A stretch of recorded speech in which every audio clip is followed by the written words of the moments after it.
chegou a vez dele, do Patinho Feio, que foi escrito pelo Hans Christian Andersen. Esse dinamarquês que escreveu algumas histórias, eu acho que são as histórias mais... Assim, eu conheço pouco, tá? Mas parecem as histórias mais tristes, ou eu tô enganada? Ou porque talvez nem a Disney conseguiu romantizar as histórias do Andersen, não sei. Eu conheço pouco, confesso. Eu tenho aqui essa coleção, mas eu tô lendo bem aos pouquinhos e eu pretendo ler mais do Hans Christian Andersen. Mas eu me lembro que eu li numa coleção de uma amiga minha que tinha uma filhinha, e eu me lembro de um conto chamado A Menina da Caixa de Fósforo. É um conto triste pra caramba que eu... Enfim, o Andersen parece que é um pouco mais triste. E o Patinho Feio, eu acho que é um conto que eu lembro que eu conhecia na minha infância, e era um conto que eu tinha uma certa rejeição, mas eu acho que é porque eu sempre achei triste. É que nem a história do Dumbo, é a história da criança rejeitada. É aquela sensação de se sentir no lugar errado, né? É a inadequação, o que me remete a outro vídeo que a gente conversou aqui do Não Lugar, dos livros que falam sobre heterotopia.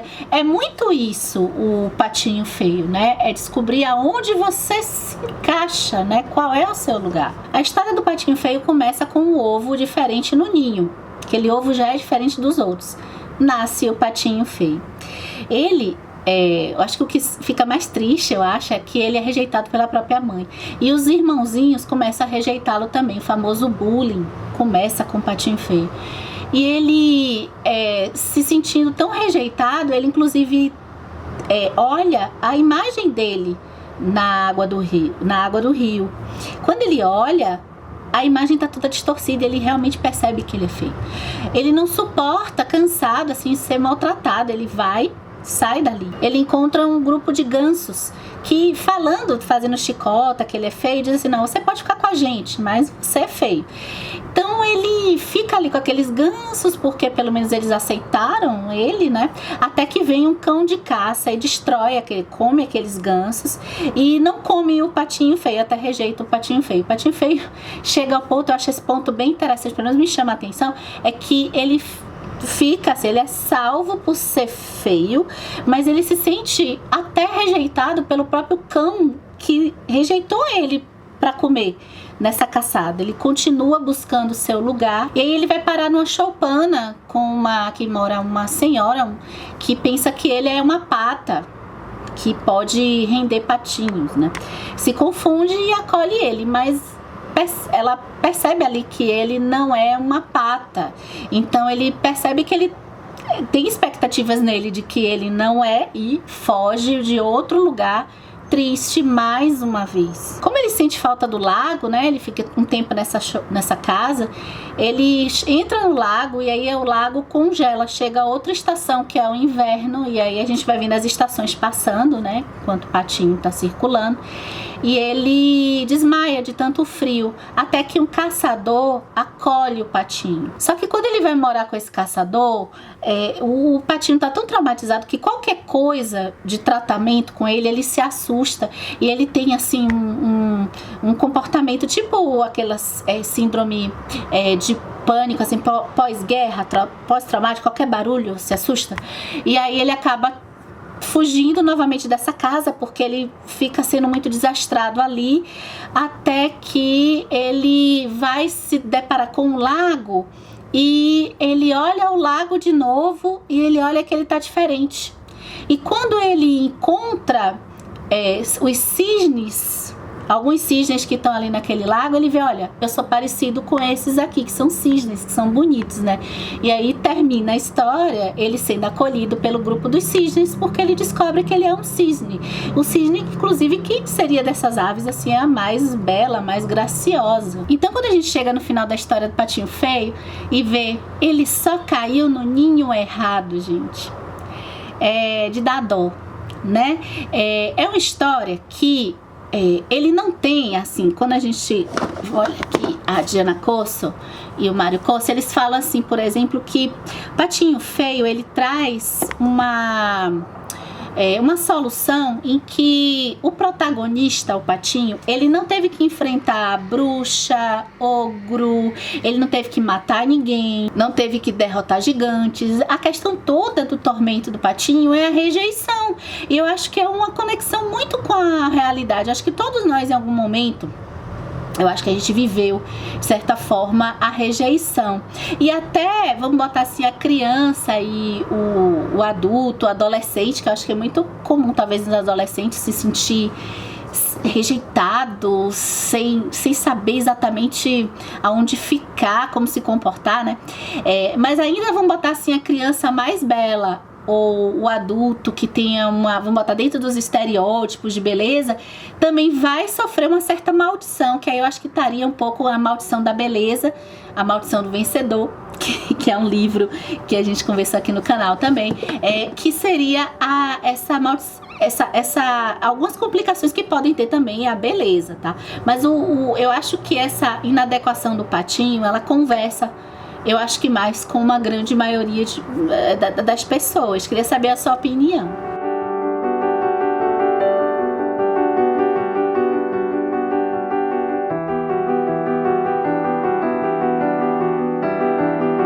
Bem, tem algumas coisas que eu fiquei pensando no Patinho Feio, que é essa coisa do cisne, que tem, a princípio, assim, numa primeira leitura minha, uma sensação assim, puxa, ele tinha que ficar bonito para se encontrar, para ser feliz, ele tinha que ser aceito nesse grupo. Claro, nós precisamos de grupo, né? Precisamos, né? De um grupo para ser aceito, mas precisava ser o mais belo. Mas por outro lado, isso foi uma primeira sensação, tá? Queria até saber de vocês como vocês pensam essa história. O que eu vejo também é uma outra possibilidade do simbólico do cisne, porque a ave mais bela não significa a ave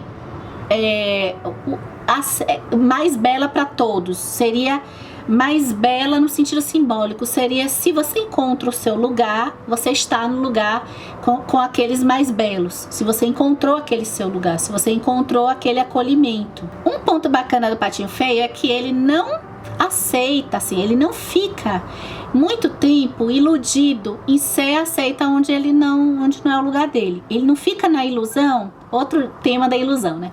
De ser aceito naquele lugar. Quando ele é maltratado, ele vai fugir. Ele não fica muito tempo ali.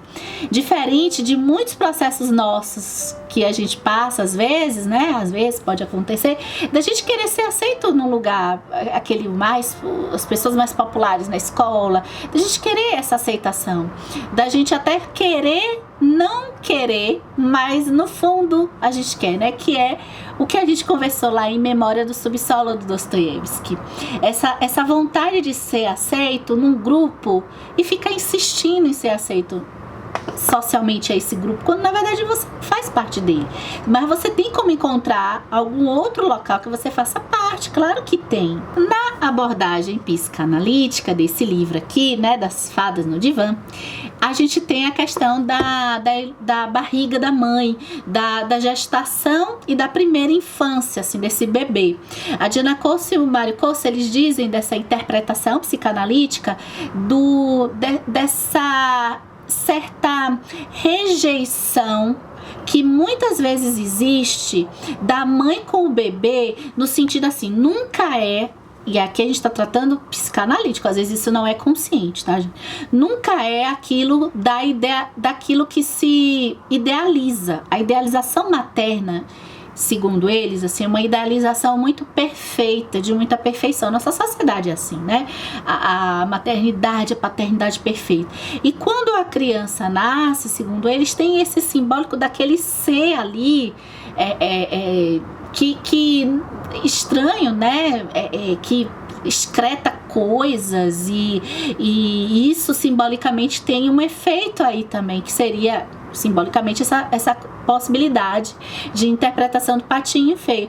Tem duas obras que eu quero falar aqui com vocês, que a gente já chegou a conversar aqui no canal e que fala um pouco que na literatura muito feminista, assim, fala do mito do amor materno, a construção cultural, isso tá também, né, daquela coisa da santidade da mãe, da maternidade, que pode ser um pouco, talvez, vista por outro olhar, desconstruída. Tem os 2 filmes que a gente conversou aqui, que são O Bebê de Rosemary, que é um filme de 1968 do Polanski, e tem o Alien, o Oitavo Passageiro, que é do Ridley Scott. Esse aí um pouquinho mais pra frente, que é de 1979, e que tem um vídeo aqui no canal que é o Seres Sem Mãe, que a gente rodou assim esses seres, do caso do Alien, que tá lá nesse vídeo. E o Bebê de Rosemary tem também o vídeo das alegrias da maternidade, se eu não me engano, acho que a gente aborda o Bebê de Rosemary. São 2 filmes que tem algo simbólico com relação, um pouco conexão do Patinho Feio, na minha opinião, porque o Bebê de Rosemary trata mais da gestação, aquela desconstrução da mulher grávida que está no céu, tá? Ela tá, tudo tá indo muito bem. Então, o Bebê de Rosemary traz as questões ligadas a um parceiro, especialmente quando tem essa sociedade assim patriarcal, em que às vezes ali as questões que envolvem a gravidez, né, os enjoos, alguma de certa forma mal-estar, e que não é levado em conta, né, por essa sociedade. Mas você vai ser mãe, você tem que estar bem, você tem que estar feliz, né? Tem uma colunista da Folha de São Paulo, que é a Tati Bernardi, que aborda um pouco isso, que ela foi muito cobrada, ela teve uma gestação, assim, ela ama a filha, tá, gente? Não são mães, assim, que não vão amar os filhos, não é isso.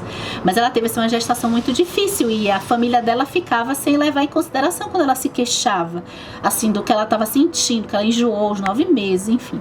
Então, eu acho que o Bebê de Rosemary nessa linha, e o Alien, eu acho que é aquela questão do Patinho Feio mais do feto, porque do bebê nascendo, e o Alien tem vários símbolos ali, tem a nave, vocês podem olhar aqui na internet, aliás, tem um vídeo aqui na internet, que aí é o Bebê de Rosemary Corra.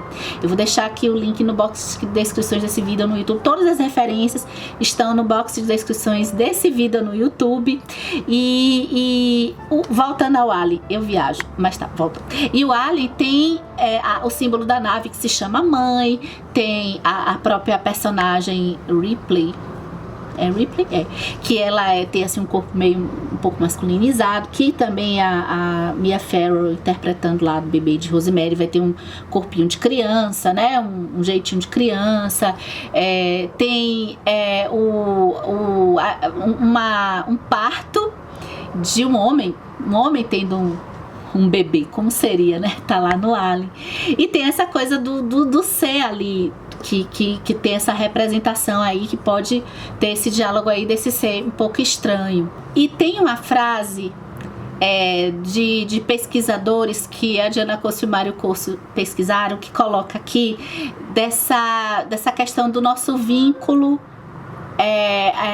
esse nosso vínculo com a cria, né? Que os animais, a gente já viu muito assim, volta e meia tem notícias, não sei se vocês já ouviram, de animais que adotam outros animais. Inclusive, ela fala que esse conto do Patinho Feio é muito legal para ser utilizado com crianças adotadas, tá? Os animais, volta e meia a gente vê notícias assim, sei lá, o filhote do tigre, a leoa adotou, né, sei lá, o elefante, eu tô chutando, tá, mas sempre tem, né, uma espécie que adota como filho outra espécie, ou seja, a nossa espécie humana, que não tem, talvez, a gente não tem tão forte o cheiro para identificar o filho, né, muitas pessoas falam, biólogos, que tem um pouco esse vínculo, mas é muito mais assim construído. E a frase que tem no livro, que é muito legal, eu anotei, somos todos adotivos. O laço biológico não nos oferece garantias de que seremos amados. Talvez intuitivamente, na nossa espécie biológica, eu acho que sempre lá nos primórdios, né, aqui, nessa visão aqui, né, eu não sou entendida disso, mas nessa visão talvez tenha essa sensação já de cara, desde quando a gente nasce, que a gente não garante que a gente vai ser amado. E se a gente for expandir a nossa realidade, comunidades mais pobres, né? Eu acho que a gente vai poder perceber como que, às vezes, essa gestação, essa maternidade, no livro lá da Bucha Mecheta, As Alegrias da Maternidade, tem um pouco essas possibilidades aí, né? Essa maternidade, ela não é assim só da propaganda da televisão. Eu acho interessante também pensar na deformidade física, e aí eu trago um outro filme para recomendar aqui, que é O Extraordinário, que na verdade ele é um filme adaptado de um livro, que foi um dos livros que eu li, que eu amei, e eu tenho ele guardado até hoje, que é da RJ Palácio, que é o mesmo nome, né, O Extraordinário, que vai falar realmente, literalmente de uma deformidade física, né, do Aug. E esse livro, o filme também conseguiu captar um pouco isso. Eu acho que talvez um pouco mais diferente, de uma outra abordagem do Patinho Feio, é que a gente tem o lado do Aug, mas a gente tem o lado do entorno. E claro que no livro tem uma coisa bem melhor, que não tem rejeição parental, né? Não tem, ao contrário, ele é muito amado pela família. Mas eu acho que é um desses livros e desses filmes, eu acho que deveria ser indicados para todo mundo, porque dá uma sensibilização na gente com relação às pessoas diferentes. E eu vou terminar esse vídeo gigante do mesmo jeito que eu terminei o vídeo sobre a lista dos livros sobre heterotopia, aqui, com esse outro fio condutor. Na verdade, a criatura, ela só queria se adaptar. Ela só queria ser acolhida, tá? Então é isso. Espero que vocês tenham gostado desse primeiro vídeo de uma série pra gente conversar de contos. Vocês querem mais contos de fadas? Sei, né? Eu gostei tanto de ler esses contos e pensar sobre esses contos. Quem sabe, acho que talvez o próximo vídeo seja ainda de contos de fadas, ou a gente passa para outras histórias. Ai, não sei, ainda não decidi. Mas a gente se vê com certeza no próximo vídeo. Obrigada por assistir.